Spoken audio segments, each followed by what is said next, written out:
In Budget 2024, the government has introduced 4 provisions that will make international investing extremely easy for Indians. So the first thing they did was rationalize the taxation of capital gains on your international stocks or international ETFs. Let's say that you invest in an Apple stock or in Alphabet. The taxation of this has been extremely simplified now. So earlier you had short-term capital gains at your slab rate. That remains the same. There was a holding period of 2 years for stocks and by some interpretations 3 years for ETFs. That is now a uniform 24 months. And after 24 months, you go into long-term capital gains, which is 12.5%. And that is on par with your domestic stocks. So your money could just as easily compound in an Apple or an Amazon as it could compound in an HDFC Bank or an RIL. This is quite a game changer for Indians. Earlier, you had domestic equities at a 10% long-term capital gains tax. That has gone up to 12.5. And in case of international stocks, it used to be 20% with indexation earlier. That has become 12.5% also. One rate for both. The second thing that the government has made quite easy for international investing is the decriminalization of misreporting or non-reporting of foreign assets up to 20 lakh rupees. So there were a lot of cases of Indians who have worked abroad who used to get ESOPs or people investing small amounts abroad of entirely legitimately acquired money, but for whatever reason their CAs didn't tell them or they didn't have CAs and they forgot to report those assets in their income tax returns.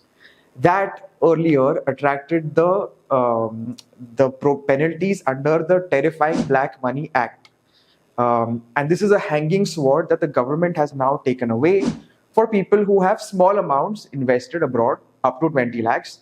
Of course, if you do have some immovable property, if you have a house abroad, this exemption does not apply. The third thing that the government has done to make international investing easier is allowing you to adjust your tax collected at source or TCS against the TDS or tax deducted at source that your employer might deduct from your salary. How does this work? So normally, if you remit more than 7 lakh rupees outside India to invest, there is a 20% TCS or tax collected at source. This is not a fresh tax, it's just a collection of tax. It can be adjusted against your other tax liabilities. And if you don't have that much tax liability, you can claim it as a refund while filing your income tax return. But the government has made your job slightly easier by letting you show that TCS form to your employer so that they deduct less TDS and it becomes less of a cash flow problem for you.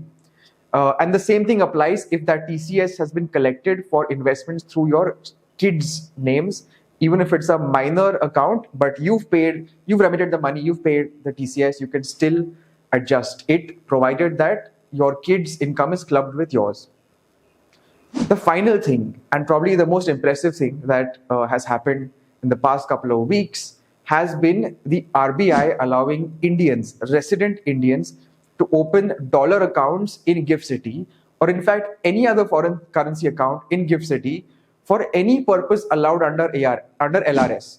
So it could be to invest abroad, or you want to go on trips, and you just want to keep the money there in one bank account that you spend on trips as and when you like.